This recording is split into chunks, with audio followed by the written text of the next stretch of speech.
नमस्कार, स्वागत है आपका संसद टीवी पर। मैं हूं मनोज वर्मा और आप देख रहे हैं हमारा खास कार्यक्रम मुद्दा आपका। आज हम बात करेंगे ग्रामीण विकास और आगामी केंद्रीय बजट 2022-23 की।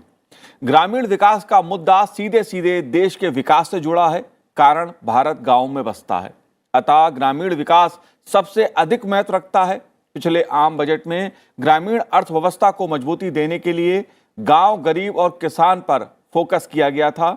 इसमें किसानों की आय बढ़ाने, कृषि बाजारों को उदार बनाने और किसानों को समर्थन देने की बात कही गई थी। अतः आम बजट 2022-23 में भी ग्रामीण विकास का महत्वपूर्ण स्थान रहेगा। इस बार के आगामी बजट से क्या अपेक्षाएं हैं और देश के ग्रामीण विकास की गति क्या है? क्या योजनाओं का क्रियान्वयन जमीन पर उतर रहा है? ये ऐसे सवाल हैं जिसे जानना समझना जरूरी है। इसलिए मुद्दा आपका में आज हम चर्चा आगामी केंद्रीय बजट और ग्रामीण विकास की करेंगे। चर्चा करने के लिए खास मेहमान हमारे साथ जुड़े हुए हैं। डॉक्टर हर्ष कुमार जी हैं, जो पूर्व अध्यक्ष हैं नाबार्ड के। हर्ष जी, आपका बहुत बहुत स्वागत है संसद टीवी पर।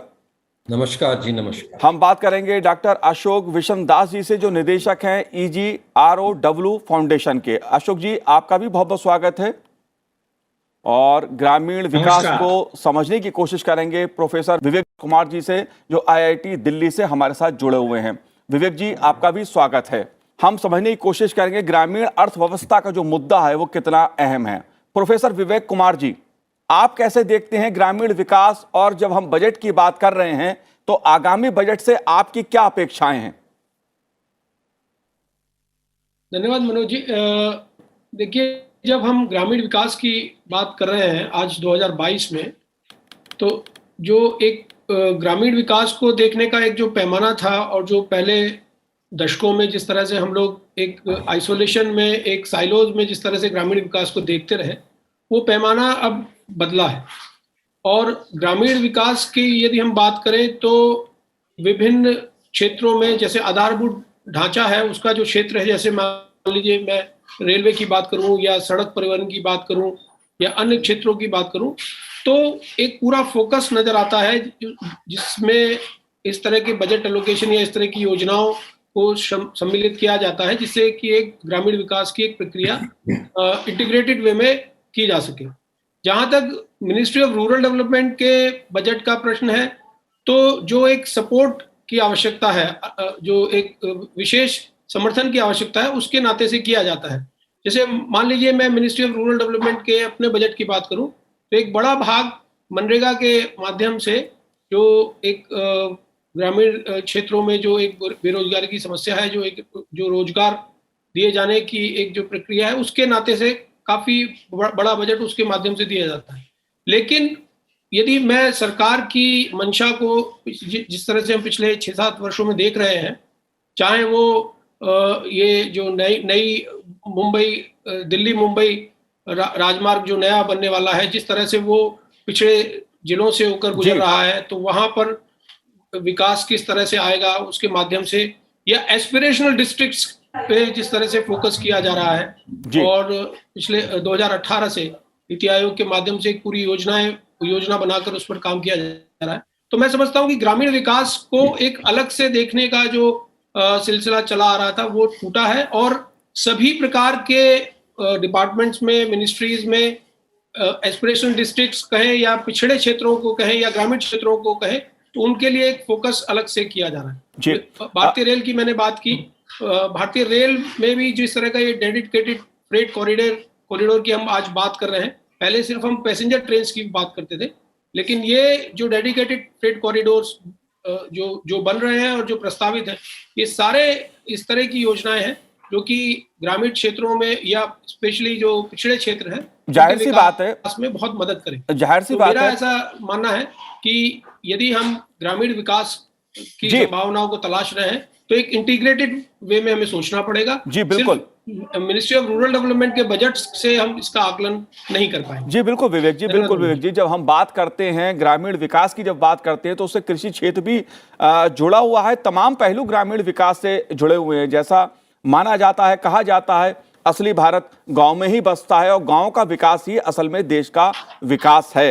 डॉक्टर हर्ष, आप कैसे देखते हैं, क्योंकि पिछले अगर हम 2014 के बाद के बजट देखें तो सरकार का फोकस ग्रामीण विकास पर, कृषि पर, ऐसे पहलुओं पर ज्यादा रहा है। अगर बजट भी देखें तो लगातार उस बजट में भी बढ़ोतरी होती रही है। आप कैसे देखते हैं? पहली बात तो धन्यवाद, आपने मुझे बुलाया। देखिए, बजट एक लेखा जोखा है एक साल का जी, सरकार की खर्च का और आमदनी का।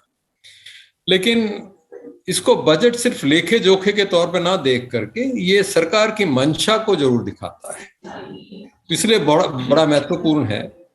और मैं इसमें यहाँ पर बिल्कुल स्पष्ट तौर से कहना चाहूंगा कि जब देश की ज्यादातर आबादी 70% के करीब आबादी रूरल एरियाज में काम करती है, रहती है, तो उनके ऊपर विकास के लिए फोकस करना हमारा कर्तव्य बन जाता है अगर हमें देश को आगे ले जाना है। तो विवेक कुमार जी ने सही कहा कि इसको अकेले में नहीं देखा जा सकता, इसको देश के विकास के साथ इंटीग्रेट करके देखा जाना चाहिए।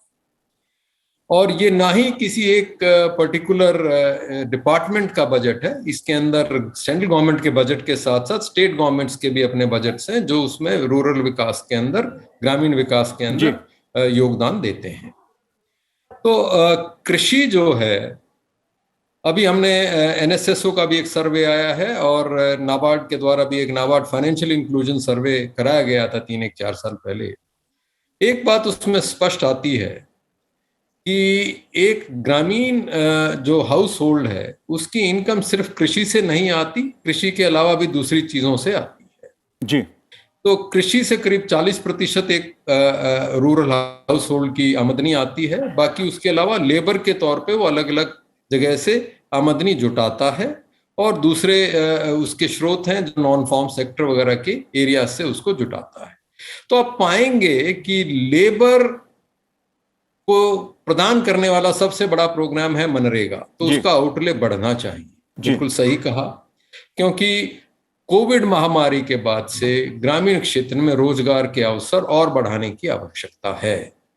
और अगर ये आवश्यकता बढ़ेगी, रोजगार ज्यादा दिए जाएंगे, तो इससे लोगों की आमदनी का डिस्ट्रीब्यूशन ज्यादा होगा, उससे कंजम्पशन बढ़ेगा, डिमांड बढ़ेगी और देश की जो जीडीपी है उसको आशातीत सफलता प्राप्त होगी, जो हमारे लिए बजट के अंदर हर साल प्रोविजन किया जाता है। जी, लेबर के अलावा, मनरेगा के अलावा मैं कहूंगा कि आधारभूत ढांचा जो रूरल एरियाज में है, ग्रामीण क्षेत्रों में है, वो कंपैरेटिवली कम डेवलप्ड है, चाहे वो फिजिकल इंफ्रास्ट्रक्चर हो, चाहे वो डिजिटल इंफ्रास्ट्रक्चर हो। जी, आने वाली इकोनॉमी मैं बिल्कुल स्पष्ट तौर से कहूंगा कि चाहे वो मार्केट से जोड़ना है एग्रीकल्चर को, या दूसरे अवसर सर्विसेज के माध्यम से, चाहे हेल्थ एरियाज में है, चाहे एजुकेशन में है, वो डिजिटल माध्यम से प्रोवाइड किए जाएंगे। हम देख रहे हैं कोविड के बाद से ये बड़ी प्रक्रिया बड़ी त्वरित हो गई। तो फिजिकल जो बैंडविड्थ है, इंटरनेट की अवेलेबिलिटी है, उसको बढ़ाना, जल्दी से जल्दी बढ़ाना, तो मैं समझता हूँ बजट में उसके लिए जितना धन पहले हर साल उपलब्ध किया जाता है उससे ज्यादा दिया जाएगा। उसके अलावा मैं समझता हूँ रूरल इंफ्रास्ट्रक्चर डेवलपमेंट फंड है, जिसके तहत स्टेट्स के साथ मिलकर भारत सरकार नाबार्ड के माध्यम से पैसा उपलब्ध कराती है ताकि एक मुश्त प्रोजेक्ट्स पूरे हों और जल्दी पूरे हों। जी, तो मैं समझता हूँ ये रूरल इंफ्रास्ट्रक्चर रोड्स का होता है, इरिगेशन के प्रोजेक्ट्स का होता है, नहरों का होता है, कमांड एरिया डेवलपमेंट करने का होता है, मंडी बनाने का होता है, एग्रीकल्चर से संबंधित वेयर हाउस बनाने का मैं हर्षी आपकी सेक्टर से जुड़ी हुई जो आधारभूत कमियां हैं उनको दूर करने का प्राइमरी हेल्थ सेंटर्स में या मैं सहमत हूं आपकी इस बात से, क्योंकि बात अगर मैं ग्रामीण विकास की कर रहा हूं तो उसमें चर्चा जब भी होती है तो रोजगार की हो जाती है, कृषि को लेकर हो जाती है, कितना उचित मूल्य मिल रहा है, नहीं मिल रहा है, इसको लेकर चर्चाएं होती हैं। लेकिन जब बात आधारभूत ढांचे की हम करते हैं डॉक्टर अशोक जी, तो क्या क्या बेहतर स्वास्थ्य सेवाएं ग्रामीण क्षेत्रों में हैं? क्या सड़कें बेहतर बनी? क्या शिक्षा व्यवस्था बेहतर है? ये ऐसे सवाल है। हमारी पंचायतों का हाल क्या है? जब हम आधारभूत ढांचे की बात करते हैं, क्योंकि आधारभूत ढांचा मजबूत होगा, संसाधन बेहतर होंगे, तभी ग्रामीण अर्थव्यवस्था और ग्रामीण विकास भी होगा।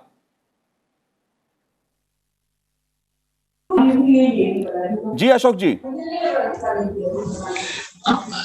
ये देखिए, जो हमारा कृषि व्यवस्था है, कृषि का जो क्षेत्र है, वो अभी आप कोविड में ही देखिए, और ज्यादा दूर जाने की जरूरत नहीं है कि सिर्फ कृषि क्षेत्र ऐसा क्षेत्र था जिसमें हमारी पॉजिटिव ग्रोथ हुई थी 3.4%, और बाकी मोस्ट ऑफ द सेक्टर्स में नेगेटिव ग्रोथ हुई। इसका मतलब हमारा कृषि क्षेत्र है वो रेजिलिएंट है, और विषम परिस्थितियों में भी हमारे जो किसान भाई हैं वो हमें हमारी अर्थव्यवस्था को मजबूत करने के लिए बहुत योगदान दे सकते हैं और दे भी रहे हैं। That is point one. और सेकंड, वर्ल्ड बैंक की स्टडीज में ये पाया गया है कि अगर 1% वृद्धि दर है किसी अन्य क्षेत्र में, तो वो कृषि क्षेत्र की 1% वृद्धि दर दूसरे क्षेत्रों के 2 से 3% वृद्धि के इक्विवेलेंट है। वो इसलिए कि हमें ये समझना होगा जो हमारी पूरी अर्थव्यवस्था है वो 3 भागों में बांटी जा सकती है। पहला है प्राइमरी सेक्टर, उसमें कृषि आता है। सेकंड है मैन्युफैक्चरिंग वगैरह, वो सेकेंडरी सेक्टर है। टर्शरी सेक्टर मतलब जैसे होटल्स हैं, आपके जो सर्विसेज सेक्टर हैं, वो है। तो हमें ये समझना है कि जब तक हमारा आधार है, जो बेस है, वो अगर मजबूत नहीं होगा तो उससे आपकी डिमांड नहीं जनरेट होगी, और डिमांड अगर जनरेट नहीं होगी तो जो सेकेंडरी सेक्टर और टर्शरी सेक्टर में जो भी आप काम करेंगे उसका कोई विशेष लाभ नहीं होगा। तो कहने का मतलब है, जैसे अगर आपको रॉकेट लॉन्च करना है तो आपको नीचे से फायर करना है। नीचे से मतलब प्राइमरी सेक्टर वो कृषि है, ग्रामीण विकास है, वहां से आपको स्टार्ट करना है। तो ये दैट इज द पॉइंट।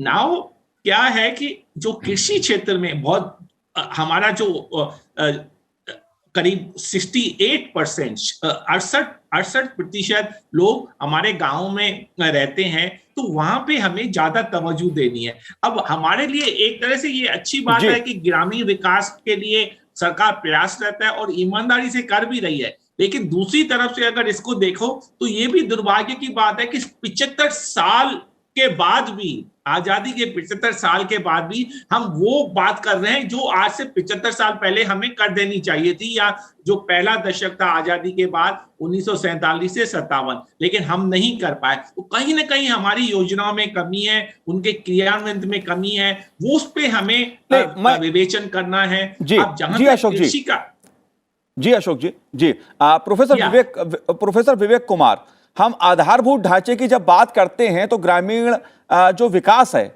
उसमें क्या सड़कें बन रही हैं, या जो योजना है, चाहे स्वास्थ्य संबंधी योजना हो, शिक्षा संबंधी योजना हो, आवास देने की बात हो, ऐसे मुद्दे जो हमारी ग्रामीण व्यवस्था को, जो उसका आधारभूत ढांचा है, उसे मजबूती प्रदान कर रहे हों, क्या यह बदलाव आपको जमीन पर दिखा?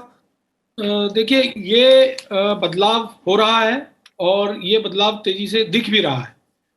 आपने आवास की बात की, मैं आवास से प्रारंभ करता हूं। तो प्रधानमंत्री आवास योजना ग्रामीण, इसकी यदि आप डिलीवरी देखें तो पिछले वर्षों में इसकी डिलीवरी बहुत मुझे लगता है कि शायद लगभग 100% या लगभग 100% के आसपास मान सकते हैं, तो उतनी डिलीवरी इसकी हुई है।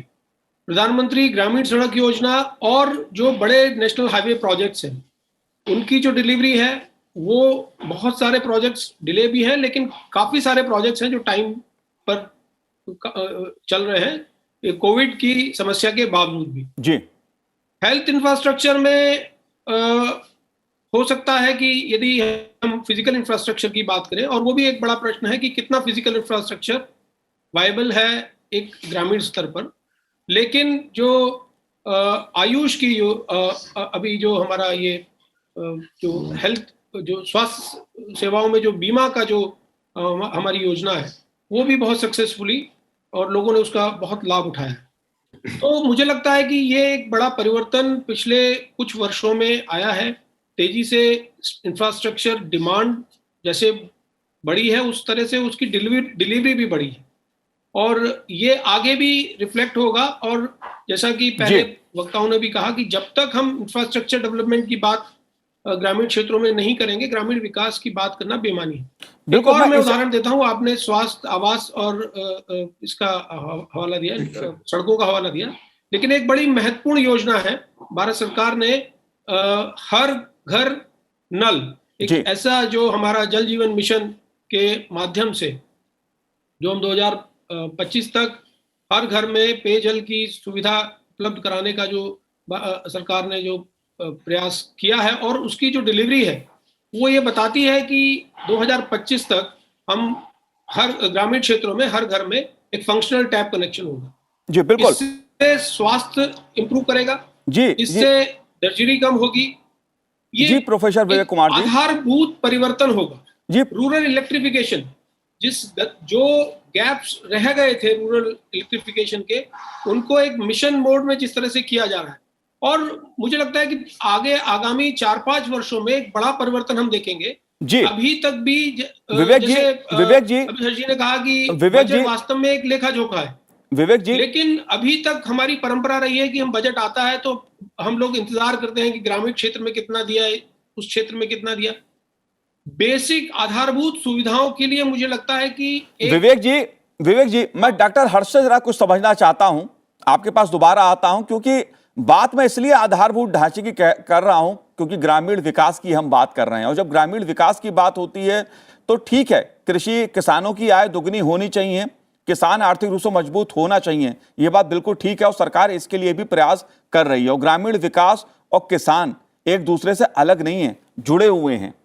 आय दुगनी हो जाए लेकिन जो ग्रामीण विकास का आधारभूत ढांचा है वो कमजोर रह जाए, वो असंतुलन को पैदा करता है। आपने डिजिटल की बात की थी, डिजिटल इंडिया की भी बात हम कर लेते हैं, क्योंकि ग्राम पंचायतों को डिजिटल बनाने पर भी सरकार का खासा जोर है। डॉक्टर हर्ष जी, आप कैसे इस बदलाव को देखते हैं? क्यों जरूरी है पंचायतों का डिजिटलीकरण? क्या जनधन खाते जो खुले उससे किसान मजबूत हुआ? जो गांव में हमारे परिवार रहते हैं उन्हें आर्थिक रूप से सशक्तिकरण उनका हुआ?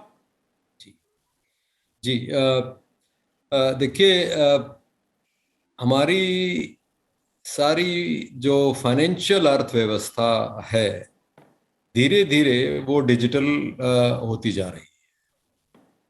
आप इतने बैंकों के खाते खुले हैं, जनधन अकाउंट्स खुले हैं सरकार के द्वारा अथक प्रयासों से, बैंकों के द्वारा अथक प्रयासों से।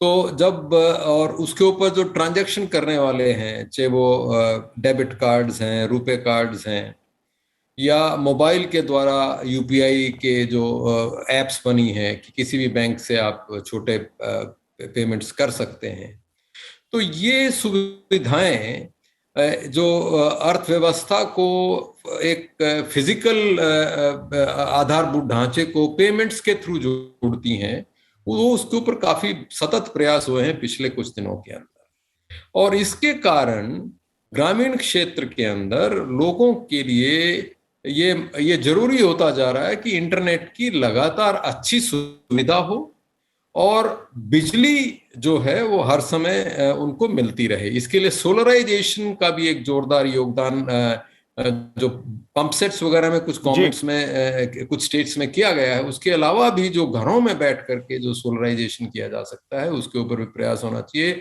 और जो customer centre, common service centres जो बने हैं, जिसके तहत आधार से संबंधित, बिल से संबंधित, ट्रांसपोर्ट से संबंधित सारी वहीं पर सुविधाएं मिल जाती हैं ग्रामीण को, वो एक उसके आमदनी बढ़ाने के अंदर, उसकी क्वालिटी ऑफ लाइफ को इम्प्रूव करने में बड़ा योगदान देती है। जी बिल्कुल। इसके अलावा मैं ये कहूंगा कि डिजिटल जो कृषि में खासकर आने वाले कुछ सालों के अंदर बड़ा जोरदार योगदान देगा।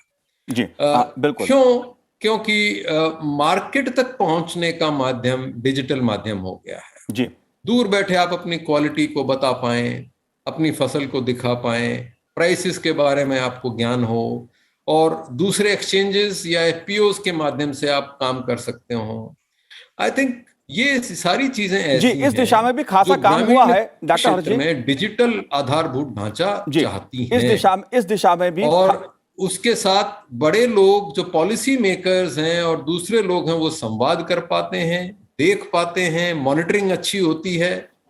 ये सारी चीजें डिजिटली बहुत सहयोग करती हैं ग्रामीण विकास के। जी बिल्कुल बिल्कुल डॉक्टर हर्ष जी, और सरकार ने इस दिशा में भी खासा काम किया है। ई कृषि मंडी की बात हो, ई पंचायतों की बात हो, ये उसी दिशा में उठाए गए कुछ कदम हैं ताकि हमारे जो ग्रामीण क्षेत्र हैं उनका विकास डिजिटल तरीके से भी बहुत तेजी से हो सके, लोग मजबूत हो सके। लेकिन पंचायतों की बात अगर मैं नहीं करूंगा तो चर्चा अधूरी रह जाएगी। डॉक्टर अशोक जी, आपने बात 75 साल की पंचायत हमारी जो व्यवस्था है उसको आप कैसे देखते हैं? क्योंकि जो पैसा जाता है वो पंचायत के स्तर पर जाता है, चाहे बात स्वास्थ्य की बात हो, शिक्षा की बात हो, पंचायतों की स्थिति हो, ग्राम पंचायतों की स्थिति को आप कैसे देखते हैं? देखिए, पंचायतों में कुछ काम हुआ है लेकिन अभी उसमें बहुत कुछ काम और करना है। अब आप ये देखिए, जो हमारा जो संघीय ढांचा है, जो हमारा कॉन्स्टिट्यूशन है, हमारा संविधान है, उसमें 3 लिस्ट दी है। एक तो कंकरेंट लिस्ट दी है, सेंटर लिस्ट और स्टेट। तो मैं तो ये कहूंगा उसमें एक चौथी लिस्ट जोड़नी चाहिए, जो उसके जो पंचायतों के अधिकार हैं वो एक्सक्लूसिवली उनके अंदर होना चाहिए। अब पंचायत बन तो गए हैं, कॉन्स्टिट्यूशन अमेंडमेंट 73 भी हो गया, कई साल हो गए, लेकिन पंचायत, मैं गांव-गांव में जाता हूं, सरपंच से बात करते हैं तो वो कंफर्टेबल इतना नहीं है, क्योंकि वो कई और लोगों के ऊपर डिपेंड करते हैं। तो जैसे एक हमारा संघीय जो ढांचा है, तो राज्य सरकारों के अपने अधिकार हैं, केंद्र कुछ भी चाहे वो करती है। ऐसे ही पंचायतों को एक चौथी लिस्ट बननी चाहिए जो पंचायत के अधिकार क्षेत्र है उसमें डिफाइन हो, और वो कहें इस वाले जो मुद्दे हैं, इस तरह के जो विषय हैं, वो सिर्फ पंचायत ही एम्पावर्ड हैं। उनको सशक्तिकरण करने के लिए ये एक चौथी लिस्ट डालनी जरूरी है, तभी हमारा देश बहुमुखी विकास कर सकता है। That is point 1। और जब तक आप उसको सशक्त नहीं करेंगे, सरपंचों को और जो बाकी पंच हैं, तो उसको कोई, अगर आप ऐसा है कि किसी को कहिए कि उसके हाथ आपने बांध दिए, पैर बांधे हुए, कहो आप दौड़ लगाइए, वो बेचारा मुंह के बल गिर पड़ेगा। तो ऐसे ही उनको पंचायतों से अपेक्षाएं बहुत हैं। जो हमारे गांववासी है, हमारे किसान भाई है, पंचायतों से उनकी बड़ी अपेक्षाएं हैं और वो उनकी तरफ देखते हैं। लेकिन सरपंचों की अपनी अपनी मर्यादा है, अब उनके अधिकार बहुत ही सीमित हैं, वो कुछ कर नहीं पाते हैं। तो हमेशा राज्य की तरफ उनका वो देखते रहते हैं या केंद्र सरकार की तरफ देखते हैं। तो हमारा जो डेमोक्रेसी है वो, उसमें इस तरह की व्यवस्था होनी चाहिए, क्योंकि इस बारे में कई लोगों को ये शायद अच्छा नहीं लगता है कि पंचायतों को हम इतना सशक्त करें कि वो हमारी तरफ आए ही नहीं। तो लेकिन वो हमारे समय की मांग है, 75 साल हो गए। दूसरा ये मैं बताऊं, हमारे को पैनलिस्ट हर्ष जी ने बोला कि साहब एमजी नरेगा है, उस स्कीम में इतना पैसा ज्यादा होगा, अच्छी बात है, लेकिन अगर आप उसको दूसरे दृष्टिकोण से देखेंगे तो हमारे लिए ये बहुत गौरव की बात नहीं है कि 10 करोड़ लोग अभी भी एमजी नरेगा, जो कि टोटली अनस्किल्ड वर्क है, वो करते रहते हैं, हमेशा गड्ढा खोदते रहते हैं और इस तरह के छोटे छोटे काम करते रहते हैं। काम कोई छोटा नहीं है, बट उसमें कोई, अगर आप उन 10 करोड़ लोगों को कुछ इस तरह से स्किल दीजिए ताकि वो कोई और काम करे। मैंने एक स्टडी की थी गुजरात में आज से 6-7 साल पहले, तो वहां जो किसान जो खेती बाड़ी मजदूर होते थे, उनको उस समय मिलता था 110 रुपए, और वो उनको जो हीरे के व्यापारी हैं उनको वहां अपने यहाँ ले गए। वो बेचारे वैसे खेत में काम करते थे, मई जून में आप सोच सकते हैं 46-47 डिग्री और कोई पंखा नहीं, कुछ नहीं, तो उनको उन्होंने थोड़ा सा शिक्षित किया, 15 से 25 दिन की ट्रेनिंग दी, और उनको 110 की जगह 500 रुपए की मजदूरी मिलती थी डेली, और पंखे के नीचे बैठा, वो इतने खुश थे। तो एक छोटा सा उदाहरण है, जब तक हम उनको स्किल्ड नहीं करेंगे, we have to upskill the skills of those people who are seeking, जो एमजी नरेगा के काम देख रहे हैं। तो ये हमेशा नहीं चलना चाहिए। जी बिल्कुल डॉक्टर अशोक जी। विवेक जी, मेरा आपसे आखिरी सवाल मेरा आपसे है, क्योंकि ग्रामीण स्तर पर महिलाओं और छोटे उद्यमियों को बढ़ावा देने पर सरकार जोर दे रही है, इस पहलू को आप कैसे देखते हैं? बहुत संक्षेप में। ये बहुत महत्वपूर्ण पहलू है। और पिछले वर्ष हमने देखा कि एनआरएलएम में सरकार ने तेजी से पिछले बजट में पैसा बढ़ा है उसके लिए, और मुझे आशा है कि इस बार पुनः उसके लिए पैसा बढ़ेगा। और इसके साथ साथ एनआरएलपी में सरकार ने जो कैपेसिटी बिल्डिंग पे फोकस किया है, आरसीटी में सरकार बजट बढ़ाएगी ऐसी मुझे आशा है। और सरकार का पूरा फोकस है कि छोटे उद्यमी और महिलाओं को का सशक्तिकरण हो, और उसी के माध्यम से ग्रामीण क्षेत्रों की आर्थिक स्थिति में परिवर्तन लाया जा सकता है। जी बिल्कुल बिल्कुल विवेक जी, क्योंकि सवाल ग्रामीण क्षेत्र के विकास का है। ग्रामीण गरीबों के लिए चाहे आवास बनाने की बात हो, मनरेगा की बात हो, राष्ट्रीय ग्रामीण स्वास्थ्य मिशन हो या सर्व शिक्षा अभियान, स्वच्छ भारत मिशन हो या राष्ट्रीय ग्रामीण आजीविका मिशन, सरकार चौतरफा ग्रामीण विकास पर जोर दे रही है। लेकिन असल सवाल यह है कि जो योजनाएं बन रही हैं वो जमीन पर उतर रही हैं, उसका लाभ आम आदमी तक पहुंच रहा है या नहीं पहुंच रहा है। बहरहाल आने वाला जो बजट है उस पर हम अपनी चर्चा आगे भी जारी रखेंगे। फिलहाल आज कार्यक्रम में इतना। आप तीनों का बहुत बहुत धन्यवाद। नमस्कार। धन्यवाद। तो हमारे कार्यक्रम में आज इतना ही। मुझे दीजिए आज्ञा। नमस्कार।